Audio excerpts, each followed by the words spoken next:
Have you ever watched someone go from crypto savior to symbol of betrayal in a matter of days? Sam Bankman-Fried, better known as SBF, looked like a character written for a modern financial thriller.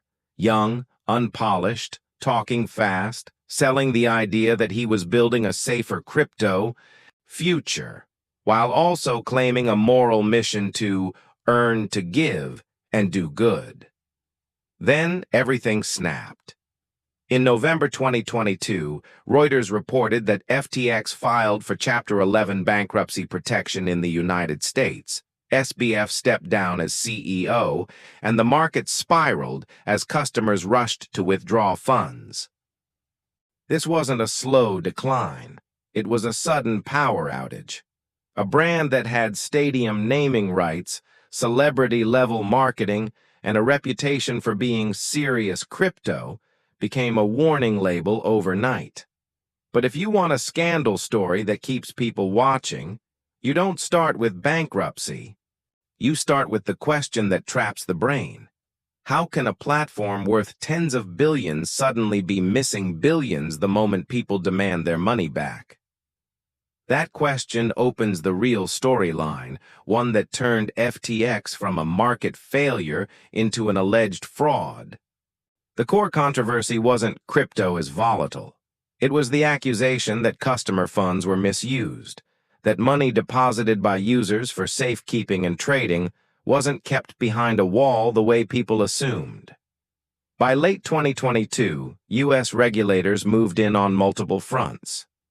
The SEC announced charges accusing SBF of defrauding investors and hiding critical risk information, including claims about how customer funds were handled and how Alameda research was treated.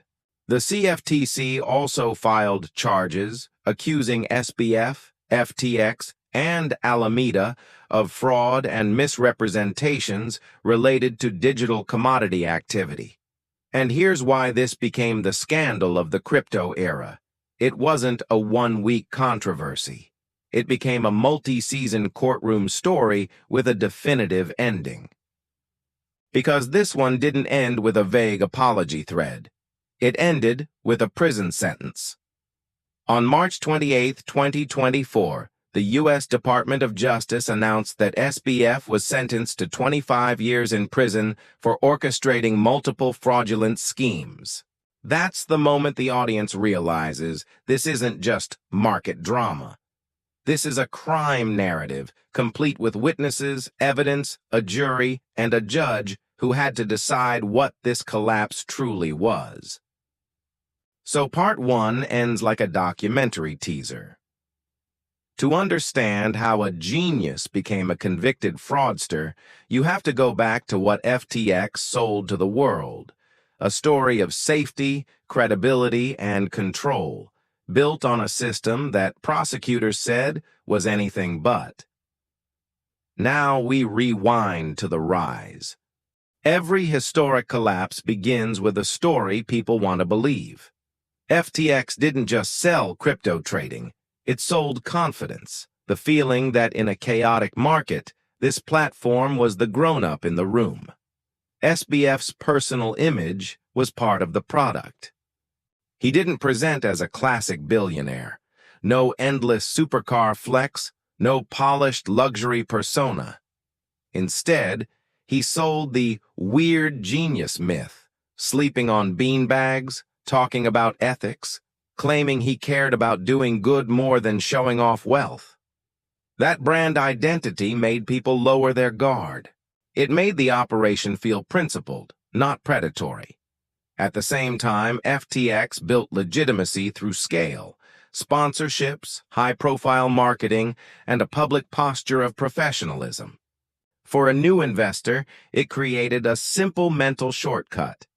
If they're everywhere, if major partners work with them, they must be trustworthy. But the scandal didn't erupt because people hate marketing. It erupted because regulators alleged the marketing was hiding something far more dangerous. The SEC alleged SBF misled equity investors by obscuring the relationship between FTX and Alameda Research, including claims that Alameda received special treatment and that customers were exposed to risks they didn't understand. The CFTC similarly accused the defendants of fraud and material misrepresentations regarding FTX's operations and risk controls. This is where you narrate it like an investigation. One side is the exchange, where customers deposit funds expecting them to be protected. The other side is the trading firm linked to the same ecosystem, where risk can explode when markets turn. And the scandal lives in the middle. Were those worlds truly separated or quietly connected? Then the crisis forced the question into the open. Reuters reported that FTX faced an intense liquidity crunch as customers rushed to withdraw. The attempted rescue fell apart, and bankruptcy followed.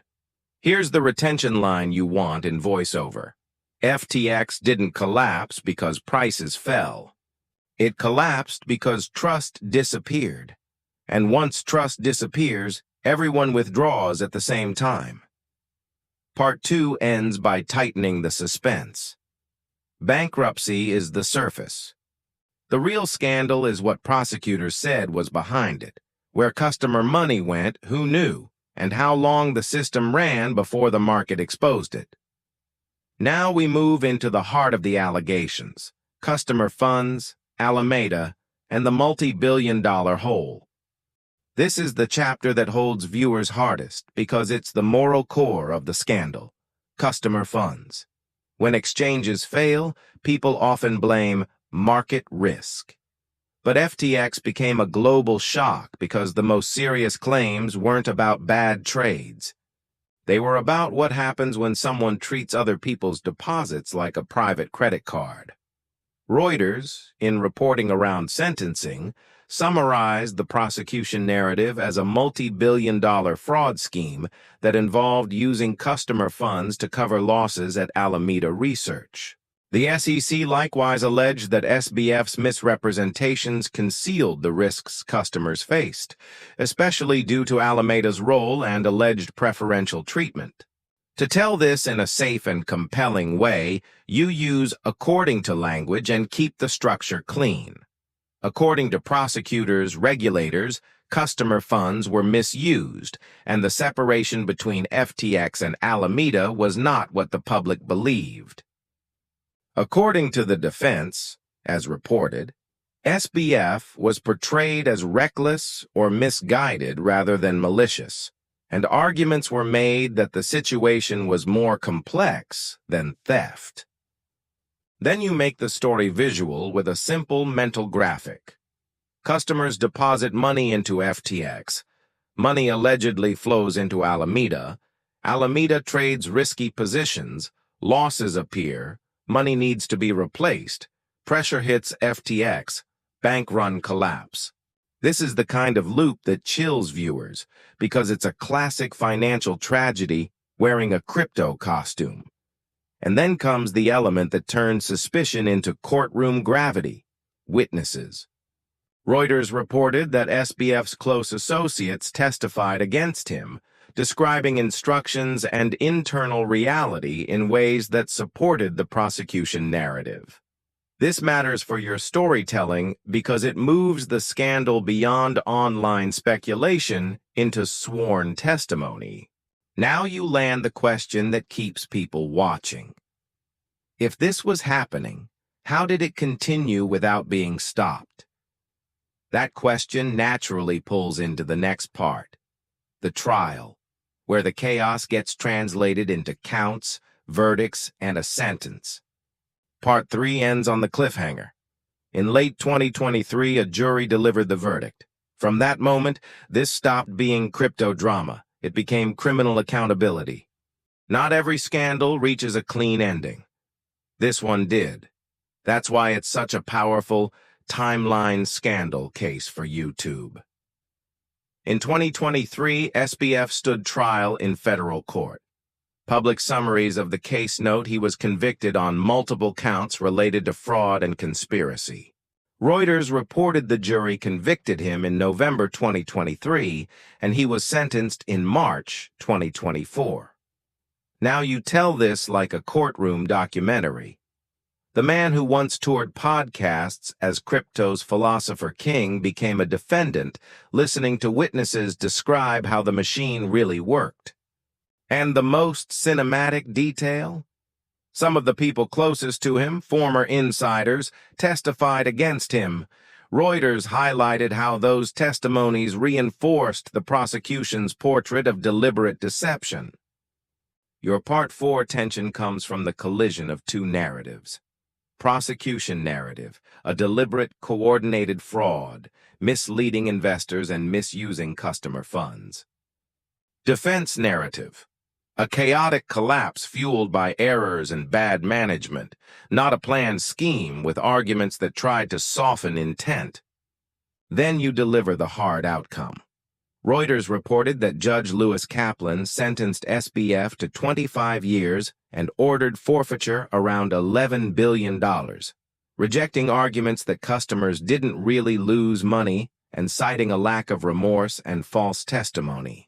DOJ also cited forfeiture of more than $11 billion. That number is the moment audiences stop thinking startup disaster and start thinking financial catastrophe. Part 4 ends by shifting from what happened to what it means. If a platform this big can collapse this fast, the scandal isn't only about one man. It's about the entire era that treated hype as safety. Now we close with Part 5, the lessons, the legacy, and why FTX will haunt crypto forever. When a scandal ends in a sentence, people want a neat conclusion. Bad guy punished. But the FTX story refuses to be neat because its real damage is psychological. FTX didn't just bankrupt a company. It fractured the core promise that crypto likes to sell, that this is a better, cleaner future than old finance. The DOJ described SBF as orchestrating multiple fraudulent schemes and highlighted the scope of loss and deception, with a 25-year sentence and more than $11 billion in forfeiture. Reuters reported prosecutors sought 40-50 years. The defense sought far less, and the court landed at 25, showing how severe the judge considered the conduct. This is where you elevate the video beyond gossip into a powerful documentary lesson. Endings like this keep viewers to the last second. Lesson 1. Trust is a product. FTX sold safety through branding, prestige, and the appearance of professionalism. But trust is not a substitute for audits, segregation of funds, and transparent controls. A clean website is not a firewall. Lesson 2.